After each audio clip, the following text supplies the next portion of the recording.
Hello, my lovely anatomists and physiologists. Michele Glass here. Welcome to our conversation on chapter 26.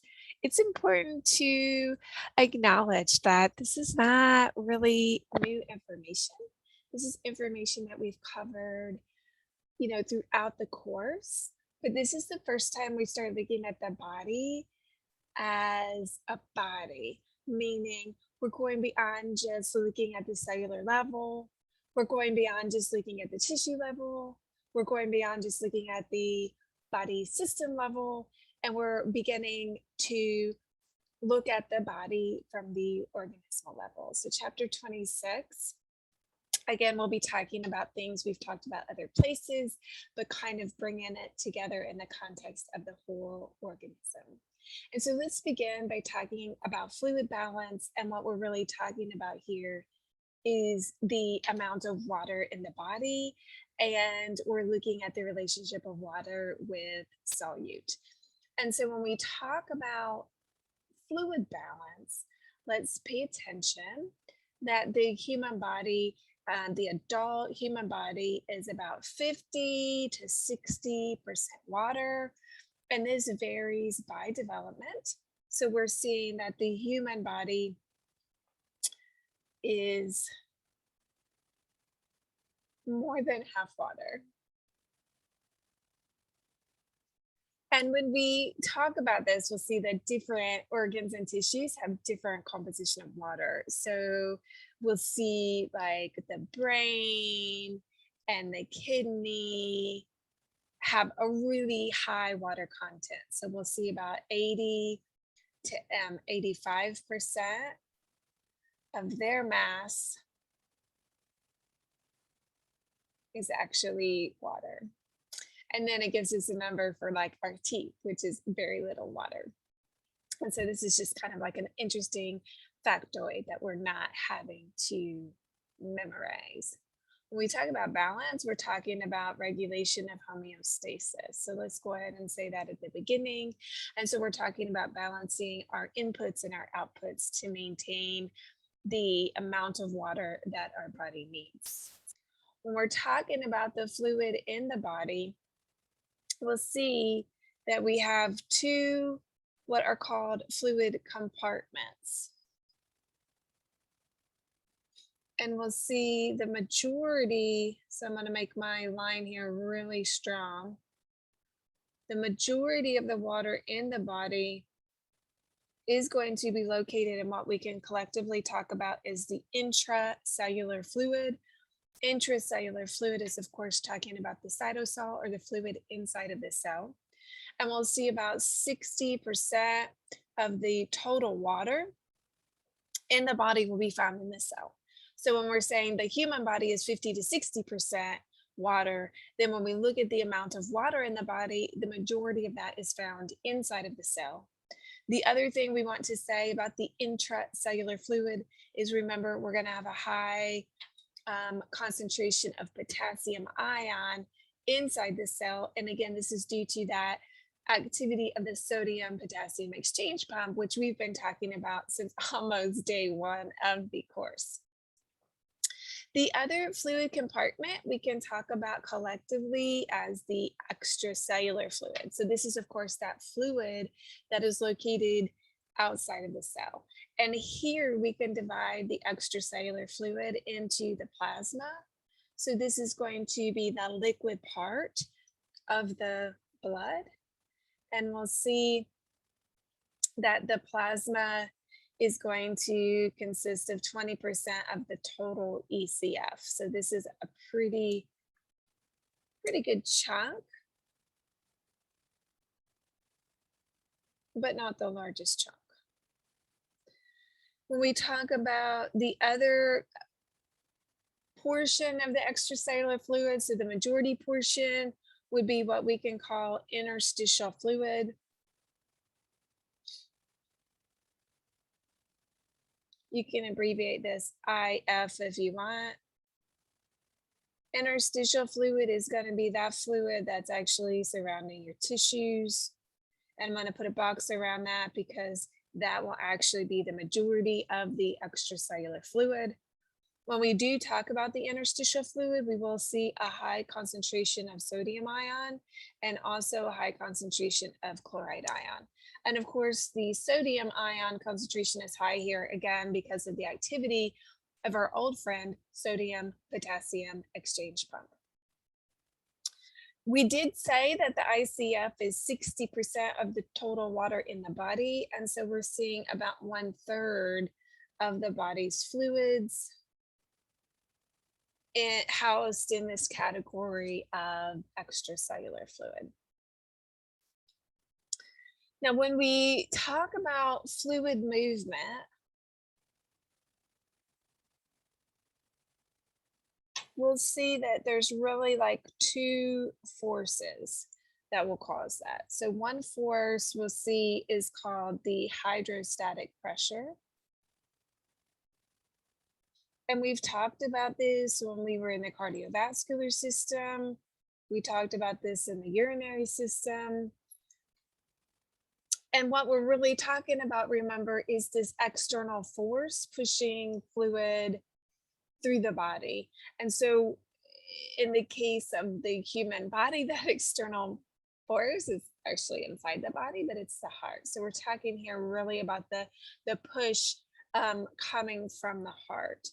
And what we've talked about is that we have a high capillary hydrostatic pressure on the arterial end of our capillary bed, and that really gives us that process of filtration. So hydrostatic pressure is that force that's initially pushing water out of the cardiovascular system, so leaving the plasma and going into the interstitial fluid, right? The fluid that's then surrounding your cells, right? And so this is describing one way of getting fluid to move. The other way that we get fluid to move is based on the osmotic gradient. And this connects information that we talked about super early in the course. Around chapter 3, we talked about osmosis. And so I want to take a few minutes to talk about that again here. So I'm going to up in the corner, I'm going to define a couple of terms. So make sure that you're familiar with this. So we have a solution defined as like a solute and a solvent. And our solvent, remember, is our dissolver. And so in most cases in this course, we're talking about the solvent as being water. So in terms of biology, water is the universal solvent. And we've seen it being more than half of the human body. And so it makes sense that that's what we're talking about in a human anatomy and physiology course. So then when we talk about this term solute, what we're talking about is, I'm going to say stuff in quotation marks. So stuff dissolved.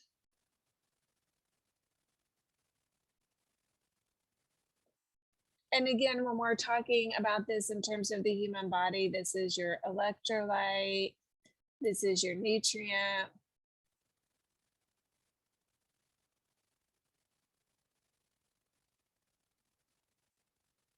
These are your hormones, etc. Right? And I'll do a little etc. So we know that that's not an exhaustive list. So going back to this idea of osmotic gradient, remember water is going to move from a dilute solution to a concentrated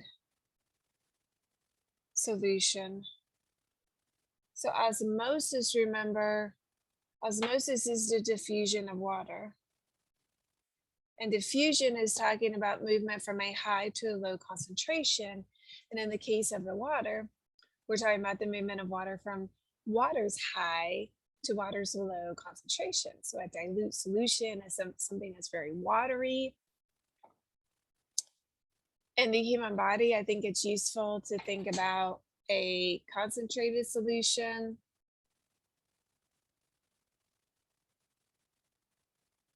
as something that's very like salty.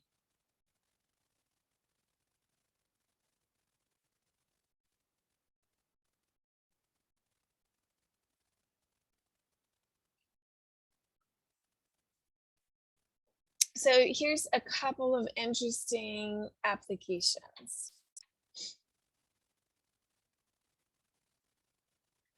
Let's put our cell in an isotonic solution where the prefix isotonic means same concentration. So in the case of an isotonic solution, you have the same amount of water leaving as you have entering. And so the cell in this case is going to be in the ideal shape. Shape or size. Okay. Let's take that same cell, but now let's stick it in a hypertonic solution where our terms tonicity are defining the amount of solute. So hypertonic is basically saying salty, if we want to use that sort of designation. And so in this case, the water is going to leave the cell in order to dilute out that hypertonic. It's following the salt. Remember, let's make a note here. Let's make a note. Where sodium goes, water follows. So if our extracellular fluid is salty, then the water is going to leave the cell and go out into that solution that's following the salt. And so the cell will shrink in this case. So clearly we see there's a lot of application. The cell is going to dehydrate. So we can say that too. We can say cell dehydrates.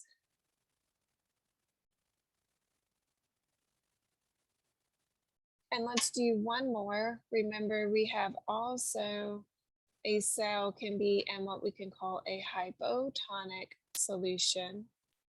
And in this case, if we wanted to, we could think about this as super watery. This is your dilute solution. So in this case, the water follows the salt, and the salt would be relatively like inside the cell. And so water moves into the cell, and the cell is going to swell up and it can burst. And so this is clearly, if you break open your cell, you've compromised your cell is dead basically. And so this is super dangerous. Instead of using the word burst, we can go technical and we can use the term lyse, which is talking about the same thing. So this is the significance of the osmotic gradient, that the water is going to follow the sodium. Wherever the sodium is located, the water is going to follow. Wherever you have a high concentration of proteins, wherever you have a high concentration of glucose, wherever you have a high concentration of electrolytes, the water is going to move in that particular direction. And so we're going to see that as significant. Our book also talks about when we see this idea of movement of osmotic gradient, it talks about how water will move in the body from hydrated to dehydrated areas. So it gives the example of if you've been sweating, the cells that are secreting your sweat are going to become very dehydrated. And so you're going to have water moving from hydrated cells to dehydrated cells, or from hydrated tissue to dehydrated tissue. So this is very interesting. We can also talk about this in terms of like a fluid shift. And the fluid shift, the way I understand this term, is this is talking about movement of water from the ICF to the ECF. So this is very much talking about when we're in this hypertonic solution. Can't see that that's an arrow.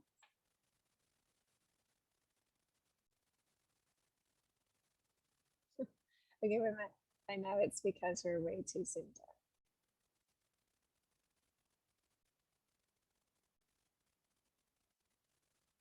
Just do it with a pinky color.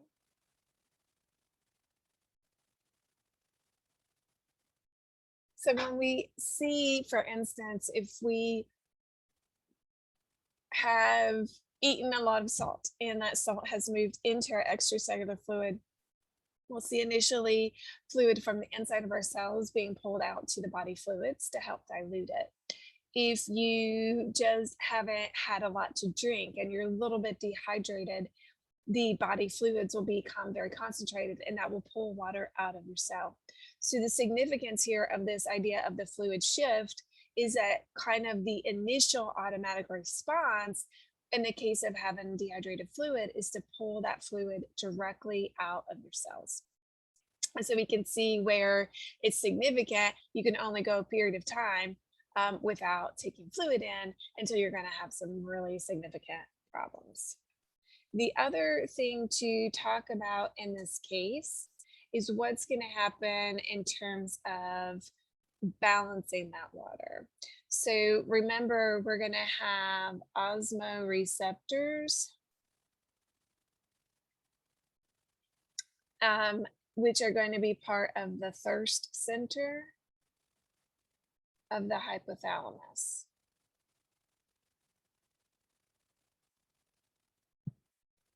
And so what we can see is a detection of how salty is our fluid.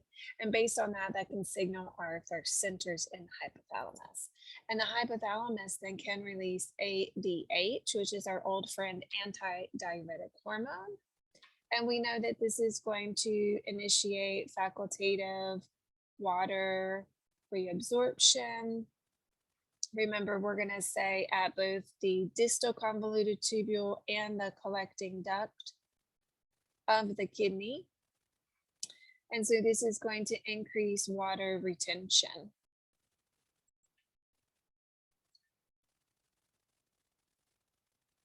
Right? We'll also see detection of our blood pressure. So if we're dehydrated, we'll also see the baroreceptors are going to detect a low blood pressure. And when we have a low blood pressure, we see that we're going to get the kidney to release renin. And we know that renin release ultimately leads to angiotensin 2. And we see one of the effects of angiotensin 2 is ADH, but also aldosterone, which we know is going to increase sodium retention. And we know that if we're increasing our sodium, we're increasing our water retention because water follows the salt, right? So when we have a dehydration, when we have a high solute concentration and our water is very concentrated and we're risking pulling water out of our cells to dilute it, we're going to do activities to increase water retention, and also we'll get thirsty, so we'll take in more fluids, right? And so we should be able to piece this together with what we've already talked about on the RAS for both cardiovascular and urinary system. If we're kind of in the opposite direction, so this is all what would be happening in terms of, oh, we have a hypertonic solution.